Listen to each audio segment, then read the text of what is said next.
Chapter 6 homework is rescheduled to Wednesday, so that we have a chance to fully examine the elastic side of the collision we started on Friday.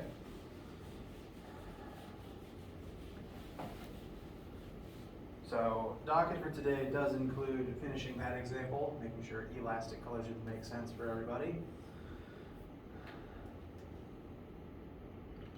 Additionally, this week's lab is going to involve rotational motion. So I'd like to at least look at a concept of a formula with you guys. I will appear in that before the end of class. But first, I did say that homework-related questions could be looked at today. So what if anything, about the Chapter 6 homework is currently on your minds? Could we go over number 4 and number 7? 4 and 7.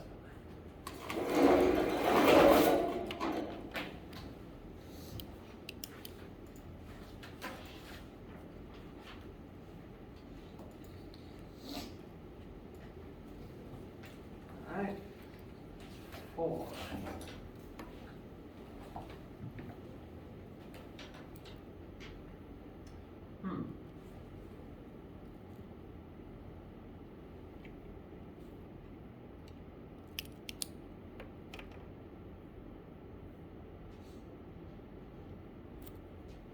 Well, turns out you're not really going to have to actually do any math for this one, at least for number 4. As a reminder, part B, it can't grade any files you upload. So upload anything and you get a free point. It's not the point. It's not the point of the question. A, consider this more of a very odd concept question. It has kind of a funky setup to it. We've got this weird ballistic pendulum, which is to say it is a system that is hanging vertically and it can swing back and forth. It's just got 2 ropes and is a larger object than you'd think for a pendulum. And someone is going to fire a bullet into this piece of wood.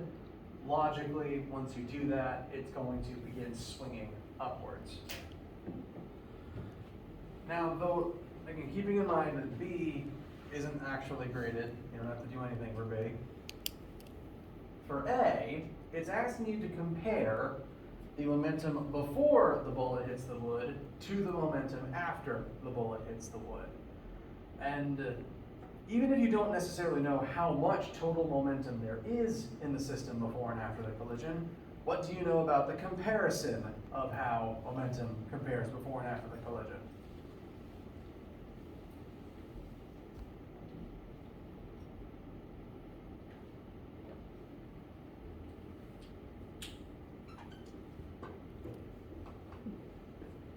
Total momentum initial is total momentum final. So the total momentum, regardless of whatever the number is the same before the collision and after it. So when it asks you for a ratio to compare the final to the initial, you're comparing a number to itself. So final momentum over initial momentum is dividing the same number into itself. The answer is 1.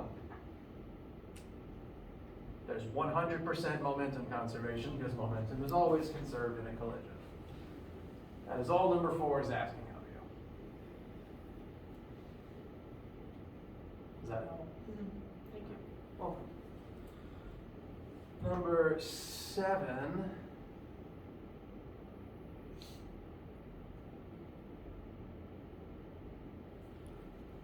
Okay, number 7 is an elastic collision. So that's something we are going to be examining today, and I'll refer back to this once we've covered one.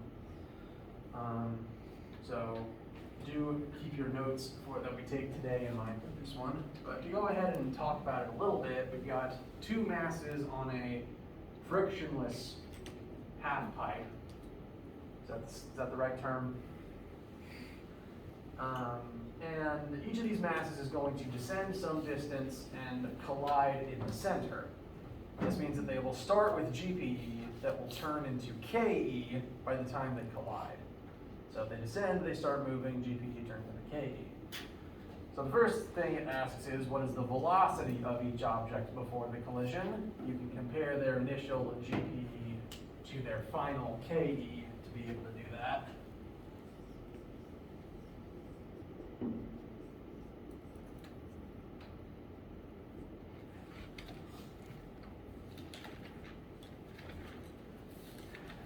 Then it asks you to examine the collision to determine what their velocities will be after they collide, and then to what height they will bounce back up to after they collide.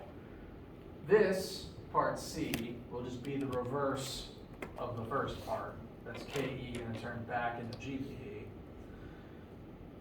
And B is what we're going to talk about today. B, we're going to show what happens to the velocity and the momentum and the kinetic energy, specifically in the elastic collision instead of an inelastic one. Yes? How do you do part A? So for A, these two blocks descend before colliding. That means their GPE turns into KE. Each box has its own mass, start at the same height. And as their energy transforms, they will descend in height and their velocity increases. And so you can use this comparison to solve for their velocities before they collide. One thing to note, since velocity is a vector, you do need to indicate direction here when that matters. The way that this physical setup is constructed, object 1 begins sliding to the right, and object 2 will begin sliding to the left, which is why it's looking for a positive answer for the first one and a negative for the second. This will actually switch in the second part, because in an elastic collision, they will bounce back away from each other in the opposite directions. So keep the directions in mind as you complete the parts of this one. Did I address your concern? Yeah, I'm getting like a really big answer. Or I'm getting bigger answer. Hold on. How do you just get I can check over your work later if you'd like. You don't have to convert anything. It should just be one mass. Actually, the masses cancel out. So G times height equals 1/2 velocity squared. I can look at your work later if you'd like.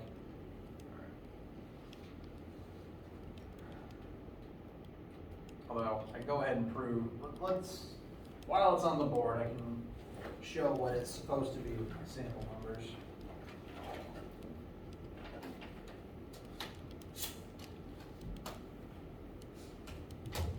I'll do M1 first, but interestingly, the masses are going to cancel, because it's just the same mass on both sides, which is why the two have the same answer ultimately for part A.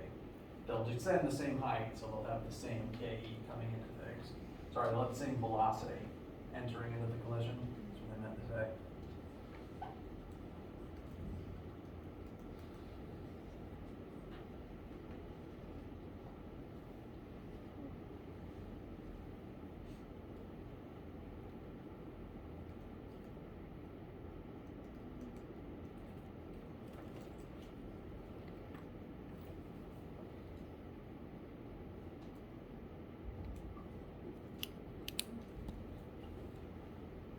Masses cancel, that just leaves you with the magnitude of G times the height. That comes out to about, with my numbers, about 50. Multiply both sides by 2, that makes it about 100. Square root of both sides makes it 10, approximately, using my sample numbers. The masses will matter, they just don't affect the first part, because they cancel. But they will affect the middle part, where you're looking at KE and momentum, which again we'll look at a sample of today.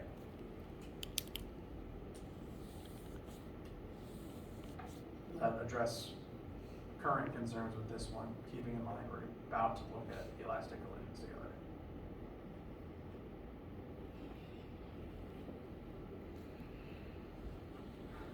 All right. Any other homework questions right this second? Yes. number 6? 6. Okay, here we have a collision between what looks to be a Prius and a moving van. Have the mass of both vehicles, the initial velocities of both vehicles, and the final velocity of one of the two vehicles. And so we've been asked, A, what is the velocity of the moving van after the collision, and B, how much mechanical energy is lost in this collision. Now, are you curious about A, B, or both?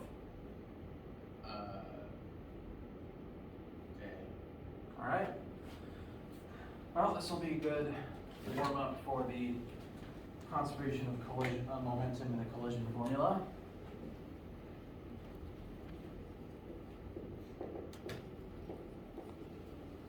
So in this crash, momentum is conserved. There's a certain total amount of momentum in the system before and a certain total amount after.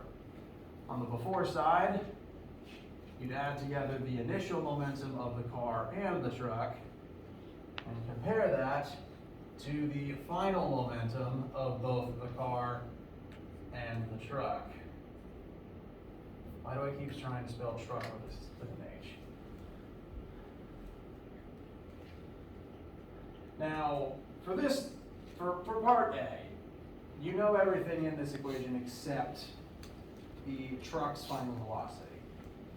We've got mass car times velocity initial car plus mass truck times velocity initial truck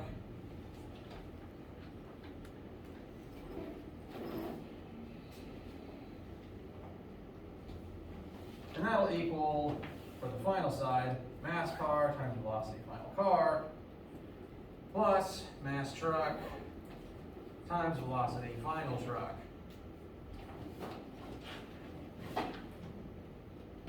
Question tells you both masses and every velocity except truck final. So the goal is solve for velocity truck final. And conveniently, nothing turns around here. Every velocity vector points to the right, so there's no negatives to deal with.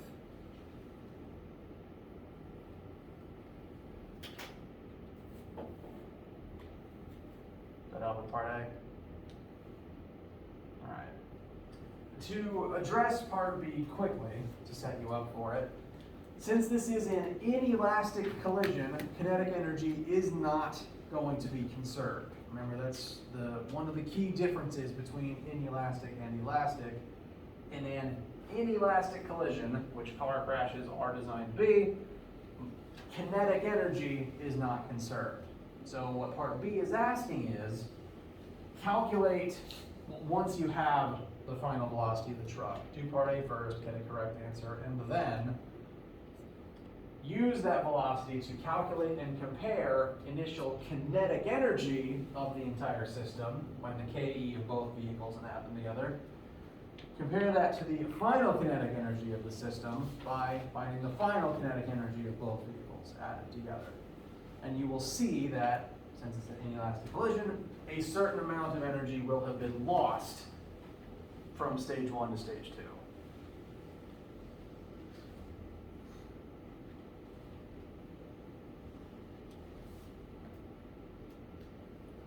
Which is also something that I'll try to demonstrate today. Does that help? Thank you. All right. Well, any other thoughts or concerns? Remember, it is due Wednesday, so this is not the only time we'll talk about it.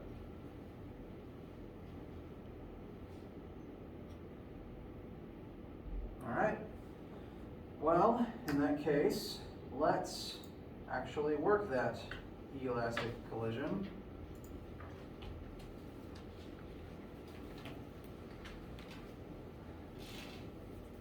Oh, conveniently, the same setup works. We have a car hitting a truck.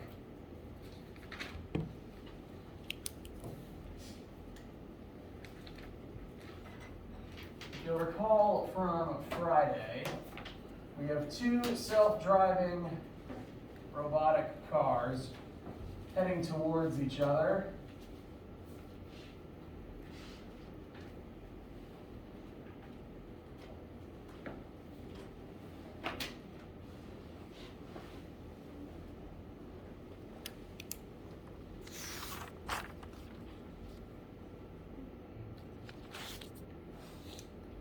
already determined how this would work inelastically. The vehicles would stick together and the car would become a hood ornament stuck to the front of the truck. But we stopped before looking at the inelastic version because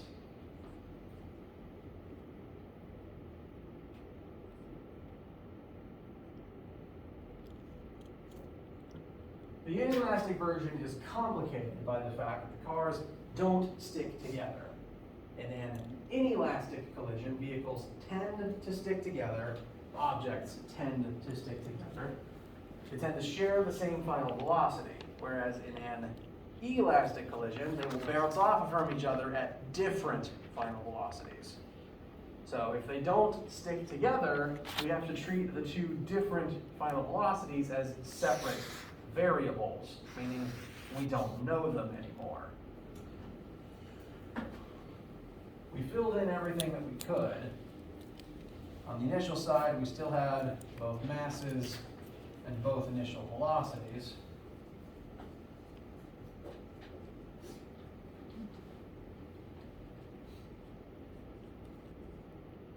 But on the final side, since there's two unknowns, we cannot solve for either velocity with this equation by itself.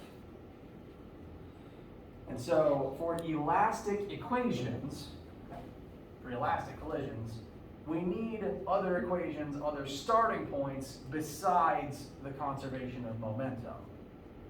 And thankfully, there are two other starting points for an elastic collision question. We've already differentiated that the key difference between elastic and inelastic is that kinetic energy is conserved in elastic collisions, which means, like how momentum was conserved in a collision, we can treat kinetic energy the same way. Basically do the same equation again, but with the kinetic energy formulas instead of the momentum ones.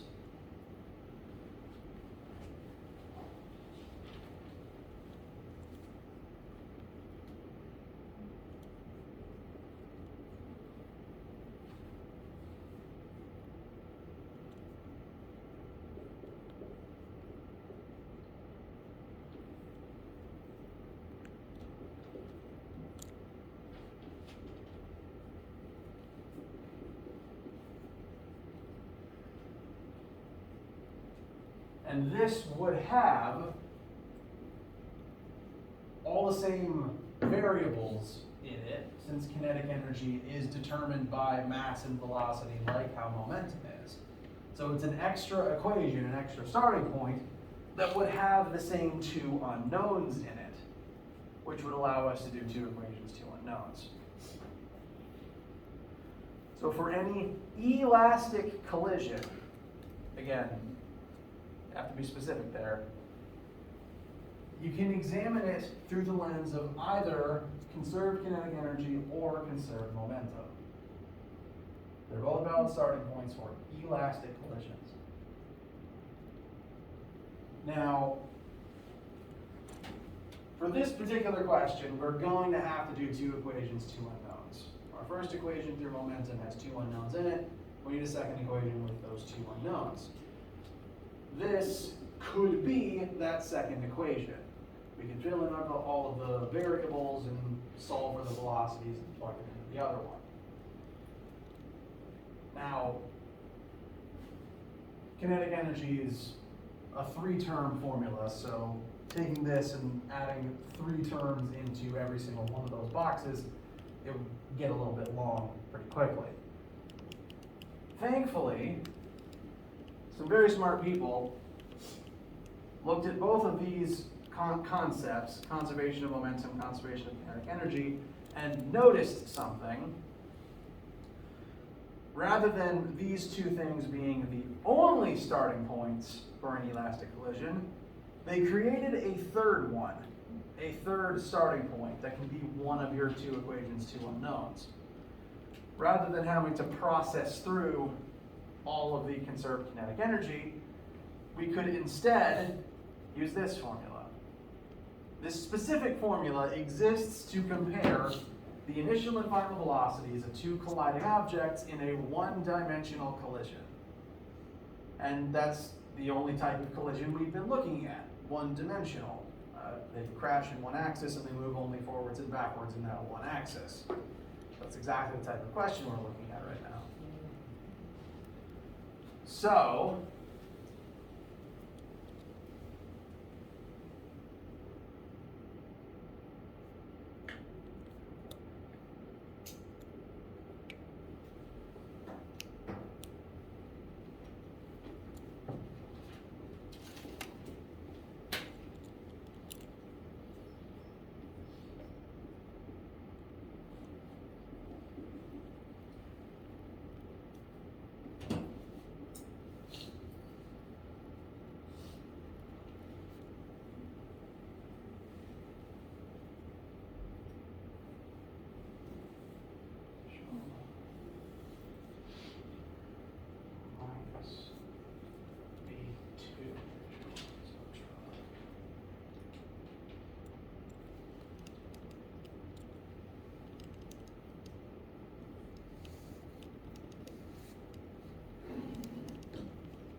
we have three equations we can choose from, since these are all three different starting points to analyze the momentum, kinetic energy, and velocities of objects in a one-dimensional elastic collision.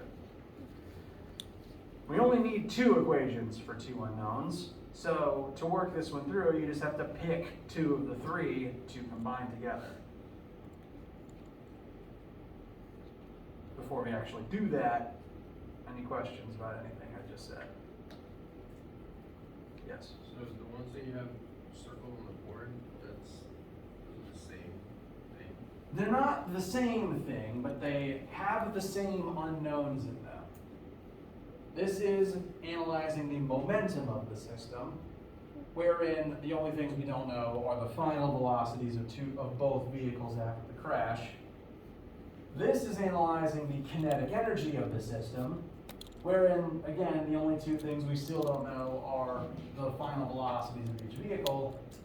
And this, the third formula, is just directly comparing the velocities of the two vehicles after the crash. And again, all the variables that are here are just the velocities of each vehicle before and after. So they all contain the same two unknowns in them. It's just through what lens are you examining it? And in order to do the two equations, two unknowns trick, we just have to pick two of these equations to combine together. You can honestly take your pick. Now, in my personal opinion, I like to combine the momentum equation with the third equation, since the KE formula has halves and squareds in it, and that just takes time. The KE formula does exist though, and you do need to keep in mind that energy is conserved in an elastic collision, and therefore it is not in an inelastic collision. I will prove that in a minute though. But what that means for right now is I'm going to show how to combine the momentum equation with the third one, since that'll be the quickest combo.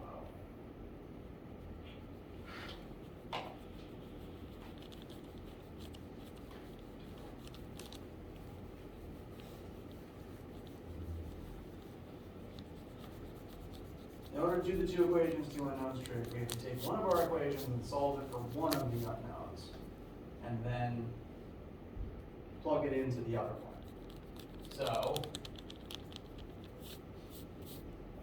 for equation 3, to plug in the two things we do know, we got velocity of the car minus the velocity of the truck, which would actually be 45 minus negative 45. And that's going to equal velocity final truck minus velocity final car. which I can rearrange as positive 90, again 45 minus negative 45 would be 45 plus 45. Bring the negative VF car over here.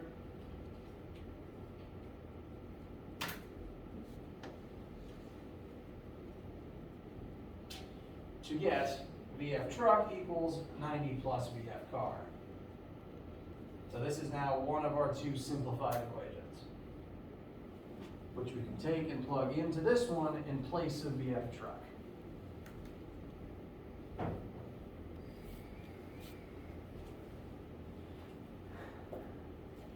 I did try to indicate that elastic collisions do usually take longer to examine, and this tends to be why. Why there's relatively few of them in the homework.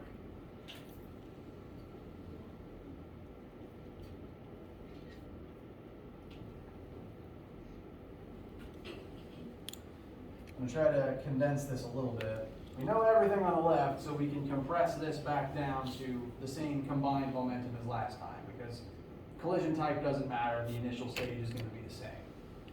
Last time we found the total initial momentum was negative 72,000 kilogram meters per second. So that's the entire left compressed down to one number.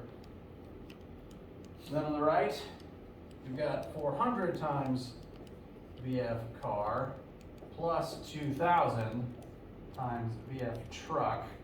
And in place of VF truck, we are going to write 90 plus VF car.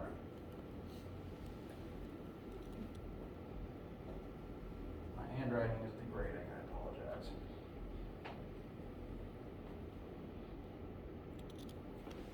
Questions about arriving at this line? All right. I'm going to distribute the 2,000 in so we can manipulate those variables separately. These numbers are starting to get pretty big.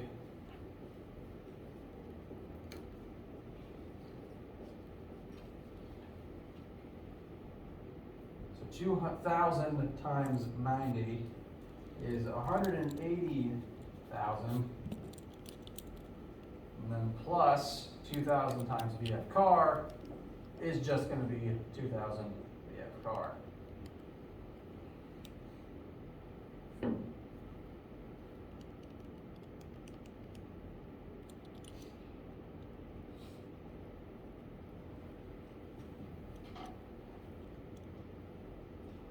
The 180,000 can be brought over to the left, and the two VF car terms on the right combined.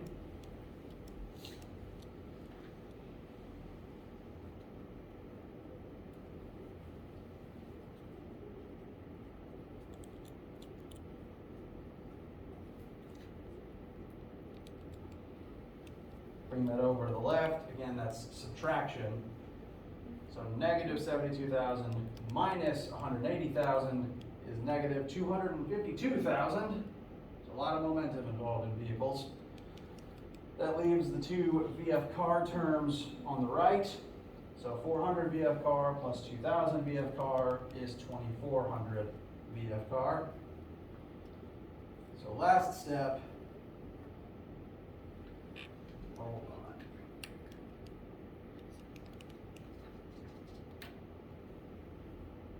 Oh yeah, VF car. We'll be solving for VF car. And I have a final answer of negative 105 meters per second. Does anyone's algebra disagree?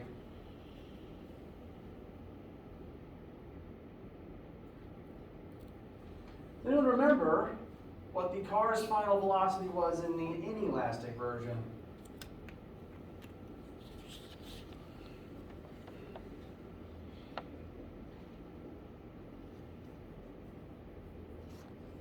It was negative 30. So in the inelastic version, the safer version, the car went from 45 forwards to 30 backwards. That's a change of negative 75. It's a big change. The car still lost. But here we go from 45 forwards to 105 backwards. That's a change of negative 150. So literally double the impulse. Double? Yeah, double.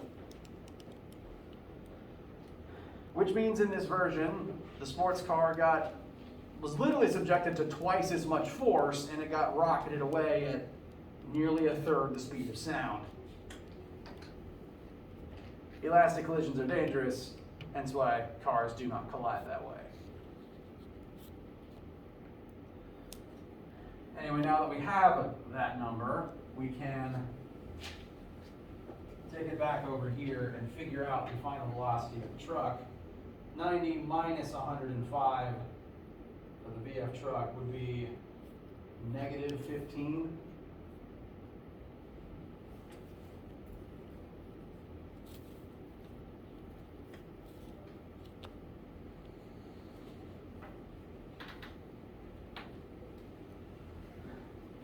So the first time the truck went from negative 45 to negative 30. Here it goes from negative 45 to negative 15. So even the truck has a bigger change in velocity. Therefore the truck has a bigger impulse as well. Therefore the truck was also subject to more force in this interaction. So even though the truck still wins the fight, even the truck would rather the collision be inelastic, because in the elastic version, it still takes more damage. Hence again, why no vehicle has a bumper made of rubber and springs.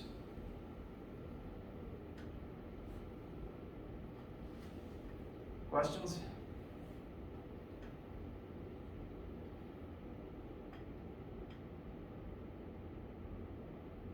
Okay. Now, to compare this to something you asked about, that was question 6, I think. Sorry, question 7.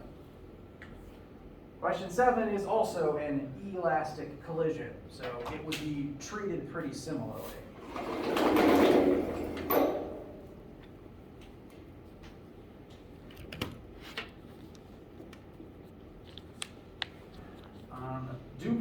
Do the first part first. Do A first, make sure you know the initial velocities. Absolutely, because you need those numbers to proceed. Once you have those numbers, part B wants you to figure out their final velocities. And since this is an elastic collision, we again have access to the same 3 starting positions as we just did with the trucks.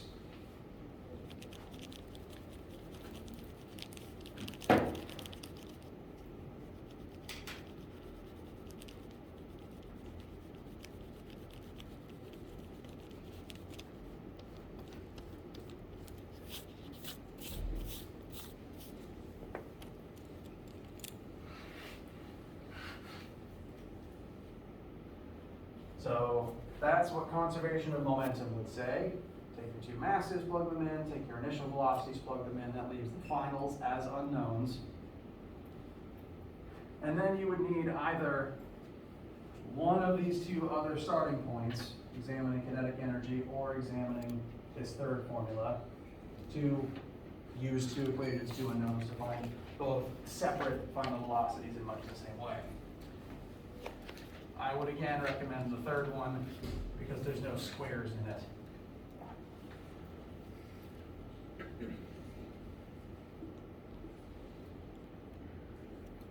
If you do use that third equation instead of the kinetic energy one, keep in mind this formula does list the velocities in a specific order and puts negatives in specific places. The formula goes velocity 1 initial minus velocity 2 initial equals velocity 2 final minus velocity 1 final. If you don't order it in that way, it doesn't work.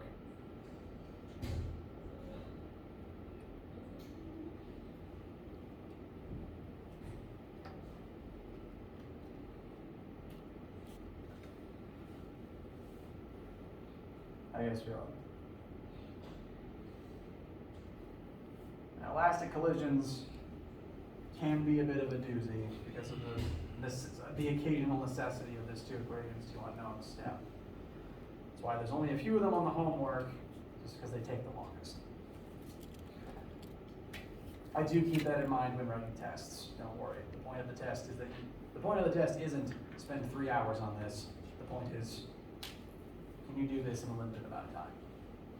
So don't worry, I factor that in when writing tests. Any questions before we start winding down for the day? All right. Chapter 6 homework, momentum collisions homework, is due Wednesday. So take this information, finish up the assignment over the next couple of days. We can talk about it Wednesday as well. And don't forget, if you need some help with it, email me, and there's tutoring Tuesdays and Thursdays. Now, before we completely break for the day, I'm not going to start a new question, I promise. I'm just going to introduce what we're talking about this weekend in lab.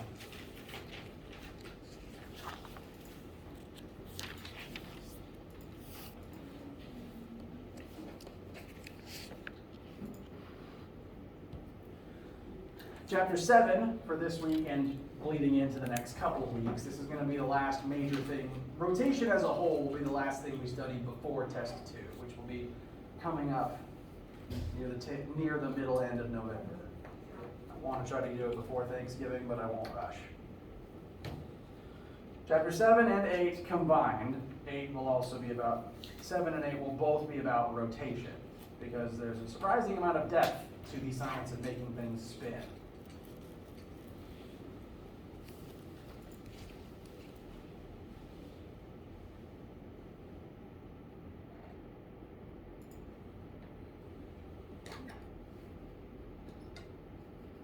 And the first concept we'll be referring to in lab this week is the notion of centripetal force and centripetal acceleration. This is, I hope, a term you've heard before, or sorry, lost my train of thought. I hope that you've dealt with centripetal force or acceleration before. I'm almost guaranteed that you've heard the word centrifugal force before.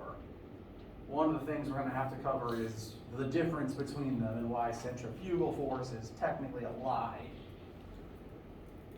So the thing we're really going to focus on is the math behind centripetal force and centripetal acceleration, which, again, just to set up the concept for you guys, is the idea that when an object begins turning, when it begins spinning around a point, so like